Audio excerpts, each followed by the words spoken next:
আসসালামু আলাইকুম। এটিএন বাংলার গ্রামগঞ্জের খবরে সবাইকে স্বাগত জানাচ্ছি। তানিয়া ইসলাম রাত্রি শুরুতেই বিআরবি কেবলস সংবাদ শিরোনাম। উচ্চ ঝুঁকিতে থাকা ৩০ উপজেলায় দ্বিতীয় দিনের মতো চলছে টিকাদান কর্মসূচি। ২৪ ঘন্টায় হামে মারা গেছে ৭ শিশু। উপসর্গ নিয়ে হাসপাতালে ভর্তি ১২৮২ জন। স্কুল কলেজে আপাতত অনলাইন ক্লাসের কথা ভাবছে না সরকার, জানালেন প্রাথমিক ও গণশিক্ষা প্রতিমন্ত্রী। চূড়ান্ত সিদ্ধান্ত মন্ত্রিসভার বৈঠকে। আলু চাষ করেও এবারও লোকসানের মুখে জয়পুরহাটের কৃষকরা, কার্যকর উদ্যোগ নেওয়ার আশ্বাস জনপ্রশাসন প্রতিমন্ত্রী। এবং লালমনিরহাটের পাটগ্রাম সীমান্তে বিএসএফ এর গুলিতে এক কৃষক গুরুতর আহত। চাঁপাইনবাবগঞ্জের গৌমস্তাপুর সীমান্তে ২ নারীকে পুশিন। শুনছিলেন বিআরবি কেবল সংবাদ শিরোনাম, এবারে বিস্তারিত। উচ্চ ঝুঁকিতে থাকা দেশের ৩০ উপজেলায় দ্বিতীয় দিনের মতো চলছে হামে টিকাদান কর্মসূচি। এদিকে প্রতিদিনই সারা দেশে আশঙ্কাজনক হারে বাড়ছে হামে আক্রান্ত শিশুর সংখ্যা। উপসর্গ নিয়ে ২৪ ঘন্টায় মারা গেছে ৭ শিশু। হাসপাতালে পর্যাপ্ত আবাসন ব্যবস্থা ও চিকিৎসা সেবার মান নিয়ে অভিযোগ রয়েছে রোগীর স্বজনদের। প্রতিনিধিদের তথ্য ছবিতে রিপোর্ট করছেন কামরুজ্জামান রাজীব। দেশে প্রতিদিনই বাড়ছে হামে আক্রান্ত শিশুর সংখ্যা, সেই সাথে বাড়ছে মৃত্যুও। হামে আক্রান্ত হয়ে গত ২৪ ঘন্টায় ময়মনসিংহ মেডিকেল কলেজ হাসপাতালে ২৪ জন শিশু ভর্তি হয়েছে। এর মধ্যে সুস্থ হয়ে বাড়ি ফিরে গেছে ১৫ শিশু। কুষ্টিয়ায় হাম আক্রান্ত হয়ে ৬ মাস বয়সী রায়হান হোসেন নামে আরও এক শিশুর মৃত্যু হয়েছে। এ নিয়ে জেলায় চিকিৎসাধীন অবস্থায় হামে মৃতের সংখ্যা দাঁড়ালো ৬ জনে। জেলায় এ পর্যন্ত ৩১৮ শিশু হামের উপসর্গ নিয়ে বিভিন্ন হাসপাতালে ভর্তি হয়েছে। চাঁদপুর সরকারি জেনারেল হাসপাতালে এখন পর্যন্ত ৫৪ জন আক্রান্ত শিশু ভর্তি হয়েছে। এর মধ্যে একজনের মৃত্যু হয়েছে। বর্তমানে সেখানে ২৬ জন শিশু চিকিৎসাধীন রয়েছে। আমি আক্রান্ত আজ ৪ দিন ধরে হসপিটালে আসা, এখন দেখছি কিছুটা কম আছে। ৪ দিন জ্বর ছিল, ৫ দিনের কালে র্যাশ উঠছে, তখন ভর্তি হয়েছি। এখন আর মোটামুটি ভালো আছে। অভিভাবকরা কেউ ভয় পাবেন না, এটা কোনো সমস্যা না। আমরা আছি, আপনাদের জন্য আমরা আছি। যারা এখনো টিকা নেননি তারা আয়শা ক্যাম্পেইনে টিকা নিয়ে নেন। পরিস্থিতি মোকাবেলায় সদর ও হাইমচর উপজেলায় একযোগে ৪৮৮টি কেন্দ্রে শুরু হয়েছে টিকাদান কার্যক্রম। হামের প্রকোপ কিছুটা বৃদ্ধি পেয়েছে, তবে পরিস্থিতি আমাদের নিয়ন্ত্রণে রয়েছে। এই পর্যন্ত ৬২ জন শিশু হাসপাতালে চিকিৎসা নিয়েছে। চলমান টিকাদান কর্মসূচির মধ্যেই নাটোরে বেড়ে চলেছে হামের প্রকোপ। আক্রান্ত রোগীর সংখ্যা বৃদ্ধির কারণে নাটোরে ২৫০ শয্যার জেনারেল হাসপাতালে বৃদ্ধি করা হয়েছে আরও একটি হাম ইউনিট। সোমবার সকাল পর্যন্ত হামের উপসর্গ নিয়ে ১৮ শিশু ভর্তি রয়েছে জেনারেল হাসপাতালে। চাঁপাইনবাবগঞ্জে গত ২৪ ঘন্টায় নতুন করে আরও ৩২ জন শিশু হামের উপসর্গ নিয়ে ২৫০ শয্যা বিশিষ্ট জেলা হাসপাতালে ভর্তি হয়েছে। একই সময়ে ২৭ জন রোগীকে ছাড়পত্র দেয়া হয়েছে। শেরপুরের civil surgeon doctor Mohammad Shahin জানান, এক সপ্তাহে হামের উপসর্গ নিয়ে ১০ জন রোগী জেলা সদর হাসপাতালে ভর্তি হয়ে চিকিৎসা নিয়েছে। ইতিমধ্যে আমরা হামের জন্য আলাদা আইসোলেশন ওয়ার্ড করছি, আমাদের পর্যাপ্ত ওষুধপত্র মজুদ আছে এবং জনবল আমাদের পর্যাপ্ত আছে। হামের লক্ষণ দেখা দিলে দেরি না করে হাসপাতালে নিয়ে যাওয়ার পরামর্শ চিকিৎসকদের। কামরুজ্জামান রাজীব, এটিএন বাংলা। আপাতত স্কুল কলেজে অনলাইন ক্লাসের কথা ভাবছে না সরকার। এ বিষয়ে মন্ত্রিপরিষদ সভায় সিদ্ধান্ত চূড়ান্ত হবে। সকালে রাজধানী দুটি সরকারি প্রাথমিক বিদ্যালয় পরিদর্শন শেষে সব কথা জানান প্রাথমিক ও গণশিক্ষা প্রতিমন্ত্রী ববি হাজ্জাজ। প্রাথমিক ও মাধ্যমিক স্কুল শিক্ষকদের বেতন কাঠামো মোটেই সন্তোষজনক নয় জানিয়ে তিনি বলেন, তাদের জন্য নতুন পে স্কেল নিয়ে কাজ চলছে। আরও জানাচ্ছেন হুমায়ুন চিস্তি। জ্বালানি সংকট মোকাবেলায় স্কুল কলেজের ক্লাস সপ্তাহে ৩ দিন অনলাইনে এবং ৩ দিন সশরীরে করার পরিকল্পনার কথা গত মঙ্গলবার জানিয়েছিলেন শিক্ষামন্ত্রী। এ নিয়ে বিস্তর আলোচনা সমালোচনা হয় বিভিন্ন মহলে।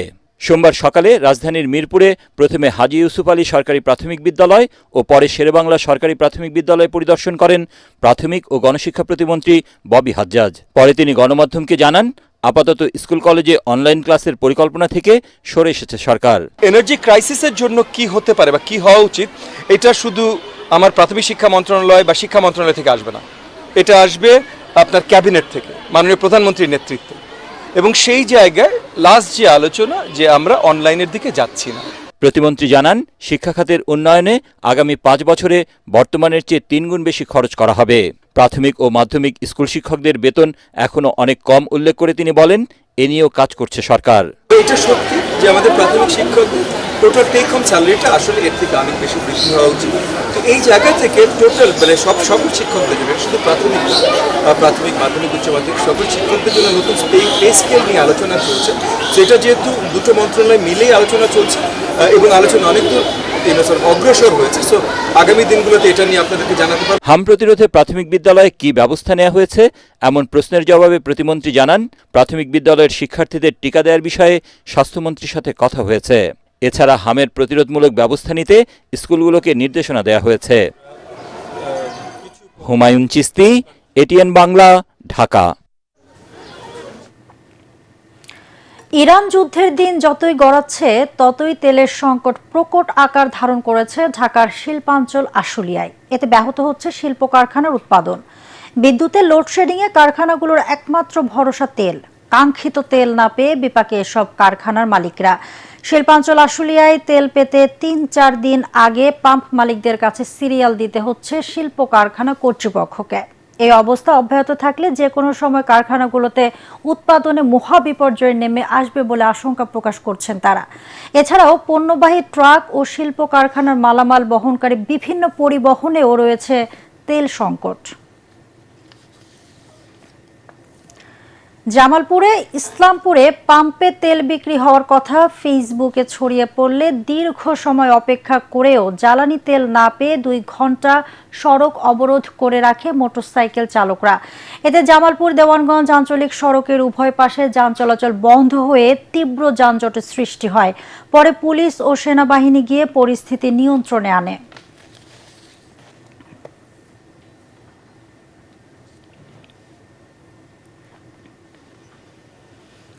জ্বালানি তেল সংগ্রহে নাটোরে পেট্রোল পাম্পগুলোতে প্রতিদিন রাত থেকেই শুরু হচ্ছে গ্রাহকদের লম্বা লাইন। আর এসব লাইনের সবই মোটরসাইকেল চালকদের। শহরের হাফরাস্তা ও বড়গাছা এলাকার পেট্রোল পাম্প থেকে বাইক প্রতি 500 টাকার তেল প্রদান করছে কর্তৃপক্ষ। কিন্তু জেলার 33টি পেট্রোল পাম্পের অধিকাংশ থেকে প্রতিদিন তেল না দেয়ায় শহরের পাম্পগুলোতে বাড়ছে গ্রাহকদের চাপ। লালমনিরহাটের 5 গ্রাম সীমান্তে ভারতীয় সীমান্তরক্ষী বাহিনী বিএসএফ এর গুলিতে মিজানুর রহমান নামে এক কৃষক গুরুতর আহত হয়েছেন। সকালে পাটগ্রামের রহমতপুর সীমান্তের মেইন পিলার 826-এর গাদিয়ার ভিটা এলাকায় এই ঘটনা ঘটে। আহত মিজানুর রহমান পাটগ্রাম ইউনিয়নের রহমতপুর গ্রামের মফিজুল ইসলামের ছেলে। স্থানীয়রা জানায়, মিজানুর রহমান সীমান্ত সংলগ্ন ভুট্টা খেতে ঘাস কাটতে গিয়েছিলেন। এ সময় ভারতের কোচবিহার এলাকার জেলার টহলরত বিএসএফ এর সদস্যরা তাকে লক্ষ্য করে কয়েক রাউন্ড রাবার বুলেট ছুড়ে। এতে একটি গুলি তার শরীরে বিদ্ধ হয়। পরে স্থানীয়রা তাকে উদ্ধার করে পাটগ্রাম উপজেলা স্বাস্থ্য কমপ্লেক্সে পাঠায়। এরপর তাকে রংপুর মেডিকেল কলেজ হাসপাতালে স্থানান্তর করা হয়। এদিকে চাঁপাইনবাবগঞ্জের গোমস্তাপুর উপজেলার রোকনপুর সীমান্ত দিয়ে 2 নারীকে পুশিন করেছে ভারতীয় সীমান্তরক্ষী বাহিনী বিএসএফ। সকালে ভারত থেকে তাদেরকে বাংলাদেশের অভ্যন্তরে ঠেলে দেওয়া হয়। পরে বিজিবির রোকনপুর বিওপি টহল দল ওই সীমান্তের জোড়া ব্রিজ এলাকা থেকে তাদেরকে আটক করে। তারা হলো যশোরের শার্শা উপজেলার পাটভোলাট গ্রামের গোলাম হোসেনের মেয়ে মাসুরা বেগম ও অপরজন কুমিল্লার হোমনা উপজেলার ভিটি কালমিনা গ্রামের মালু মিয়ার মেয়ে লাকি আক্তার। চুয়াডাঙ্গা জীবননগর সীমান্তে অবৈধভাবে ভারতে পাচারের সময় 4 শিশু সহ 8 বাংলাদেশি নাগরিককে উদ্ধার করেছে পুলিশ। এ সময় প্রতারণা ও পাচারের সঙ্গে জড়িয়ে থাকার অভিযোগে দালাল চক্রের 2 সদস্যকে গ্রেপ্তার করা হয়। পরে উদ্ধার করা ভুক্তভোগীদের জীবননগর উপজেলা স্বাস্থ্য কমপ্লেক্সে প্রাথমিক চিকিৎসা দেওয়া হয়। জীবননগর থানার ভারপ্রাপ্ত কর্মকর্তা সুলাইমান শেখ জানান, এই ঘটনায় সংশ্লিষ্ট আইনে মামলা হয়েছে। ঢাকা চট্টগ্রাম মহাসড়কের কুমিল্লার বুড়িচং উপজেলার নিমসার বাজার এলাকায় সড়ক ও জনপদ বিভাগের জায়গা থেকে প্রায় 4 শতাধিক অবৈধ স্থাপনা উচ্ছেদ করা হয়েছে। দীর্ঘদিন ধরে সড়কের দুই পাশে গড়ে ওঠা এসব স্থাপনার কারণে যানজট ও দুর্ঘটনার বৃদ্ধি পাওয়ায় এই অভিযান পরিচালনা করা হয়। জেলা প্রশাসক কার্যালয়ের সহকারী কমিশনার আসিফুল হকের সড়ক ও জনপদ বিভাগের কর্মকর্তারা এ সময় উপস্থিত ছিলেন। মহাসড়ক দখলমুক্ত ও জনগণের চলাচল নিরাপদ করতে ভবিষ্যতেও এই ধরনের অভিযান অব্যাহত থাকবে বলে জানিয়েছেন সংশ্লিষ্টরা। দালাল ও চাঁদাবাজদের ধরতে গেটে তালা মেরে মাদারীপুর রেজিস্ট্রার অফিসে অভিযান চালিয়েছেন মাদারীপুর 2 আসনের সংসদ সদস্য ও জেলা বিএনপির সদস্য সচিব জাহানদার আলী মিয়া। সদর উপজেলার নির্বাহী কর্মকর্তা ওয়াদিয়া শাবাব ও জেলা রেজিস্ট্রার আমির হামজা সহ প্রশাসন এবং আইন শৃঙ্খলা বাহিনীর সদস্যরা এ সময় উপস্থিত ছিলেন। পরে 47 জন দলিল লেখক ও সহকারীদের তালিকা চেয়ে তাদেরকে সতর্ক করা হয়। গত মৌসুমের লোকসানের পর জয়পুরহাটে এবারও আলু চাষ করে সংকটে কৃষকরা। সম্প্রতি বৃষ্টিতে আলুর জমি তলিয়ে যাওয়ায় চাষিরা পড়েছেন বিপাকে। একদিকে ঋণের বোঝা, অন্যদিকে সার কীটনাশকের দোকানে বকেয়ায় চরম হতাশায় আলু চাষিরা। এই সংকট কাটাতে সরকারের সর্বোচ্চ পর্যায়ে নানা রকম পদক্ষেপ নেওয়া হয়েছে বলে জানিয়েছেন জনপ্রশাসন প্রতিমন্ত্রী আব্দুল বারী। জয়পুরহাট প্রতিনিধি রফিকুল ইসলাম রফিকের রিপোর্ট, জানাচ্ছেন মাসুদ রানা। দেশের আলু উৎপাদনে অন্যতম জেলা জয়পুরহাট। এখানকার আলু জেলার চাহিদা মিটিয়ে সারা দেশে সরবরাহ করা হয়। এবার 39,300 হেক্টর জমিতে বিভিন্ন জাতের আলু চাষ হয়েছে। চলতি মৌসুমে বিঘা প্রতি আলু উৎপাদন খরচ দাঁড়িয়েছে প্রায় 30,000 টাকা। তবে বর্তমান বাজারে আলু বিক্রি করে কাঙ্ক্ষিত দাম পাচ্ছেন না কৃষকরা। এই কৃষিটাই আমাদের জীবন। আমাদের এই কালাই থানা ধান আলু এই সম্পদ। আলুর একে তো দাম নাই, মাঝখানে কিষান প্যাটলে আলু তুলতেছে। সম্প্রতি বৃষ্টিতে জমির আলু তলিয়ে যাওয়ায় আরো ক্ষতির মুখে পড়েছেন কৃষকরা। ন্যায্য মূল্য নিশ্চিত সহ আলু বিদেশে রপ্তানি ব্যবস্থা করার দাবি জানান তারা। সরকার যদি বিদেশে রপ্তানি করে সেক্ষেত্রে হয়তো কৃষক ও ব্যবসায়ী উভয় লাভবান হতে পারে। তো মূলত কৃষকেরা ন্যায্য মূল্য থেকে বঞ্চিত হয় একটা কারণে, সেটা হচ্ছে যে নির্দিষ্ট একটা বাজার না থাকার কারণে। প্রণোদনার মাধ্যমে ক্ষতিগ্রস্ত কৃষকদের সহযোগিতা আশ্বাস দিয়েছেন জেলা কৃষি বিভাগ। উত্তরণের একমাত্র পথ বলে আমার কাছে যেটা মনে হয় যে জয়পুরহাট জেলায় একটি কৃষি বান্ধব এবং আলু কাঁচামাল হিসেবে ব্যবহৃত এরকম একটি কারখানা বা ফ্যাক্টরি দরকার। এদিকে আলু চাষিদের বাঁচাতে সরকারের পক্ষ থেকে নানা পদক্ষেপ নেওয়ার কথা জানালেন জনপ্রশাসন প্রতিমন্ত্রী। কৃষিমন্ত্রী মহোদয় এবং মানব বাণিজ্য মন্ত্রী মহোদয়কে উনি দায়িত্ব দিয়েছেন যে কিভাবে আমাদের যে আলু চাষি যারা আছেন, আলু চাষি ভাইরা, তাদেরকে কিভাবে সহায়তা করা যায়। জেলায় চলতি বছর আলু উৎপাদন হয়েছে প্রায় 9 lakh metric ton. Bureau report, ATN Bangla. রাজবাড়ীতে রিকশার চাকায় ওড়না পেঁচিয়ে এক নারীর মৃত্যু হয়েছে। নিহত সেলিনা আক্তার ঝর্ণা দৈনিক সমকালের বালিয়াকান্দি উপজেলার প্রতিনিধি ও বালিয়াকান্দি উপজেলা প্রেস ক্লাবের সভাপতি সোহেল মিয়ার মা। সকালে রাজবাড়ী শহরের পান্না চত্বর এলাকায় এই দুর্ঘটনা ঘটে। তার আগে তিনি মেয়ের জামাই কাজী হুমায়ুন কবির সহ কয়েকজনকে নিয়ে পারিবারিক কাজে রাজবাড়ীর আদালতে গিয়েছিলেন। সেখান থেকে ফেরার পথে দুর্ঘটনার শিকার হন তিনি।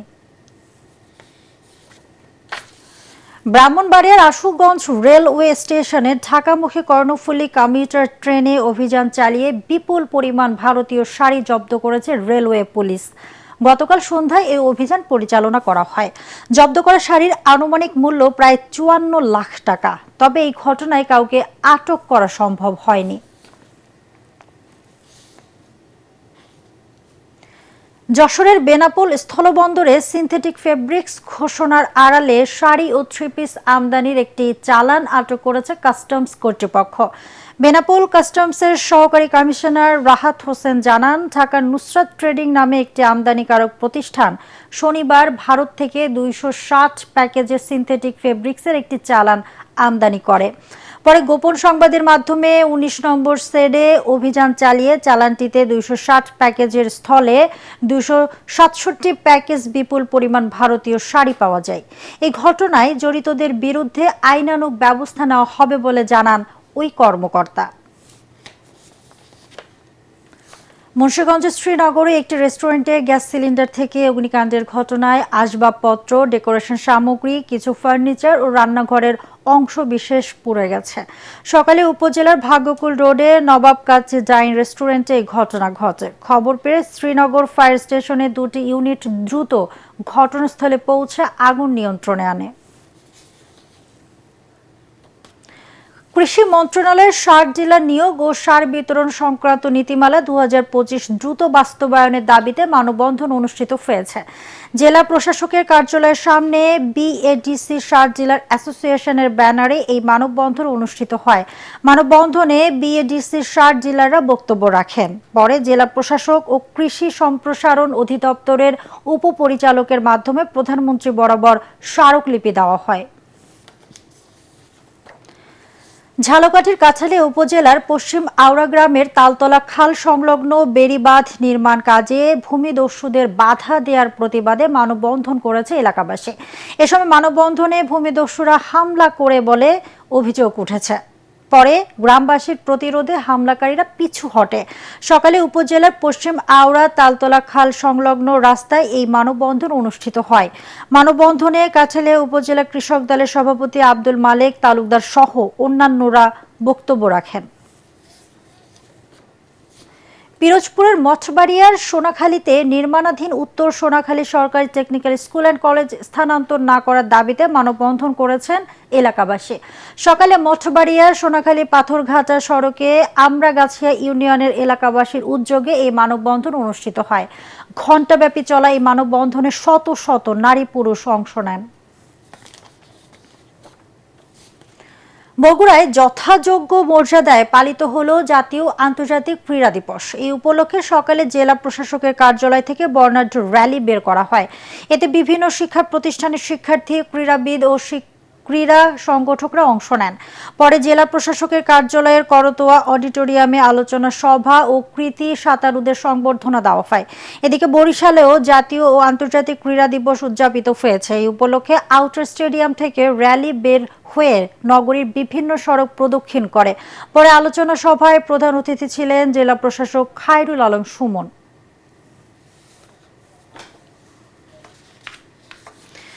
দর্শক, পরবর্তী সংবাদ দেখার আমন্ত্রণ জানিয়ে এখনকার মতো শেষ করছি। এটিএন বাংলা সংবাদ ইউটিউবে দেখতে ব্রাউজ করুন youtube/ATN বাংলা নিউজ। ধন্যবাদ সবাইকে।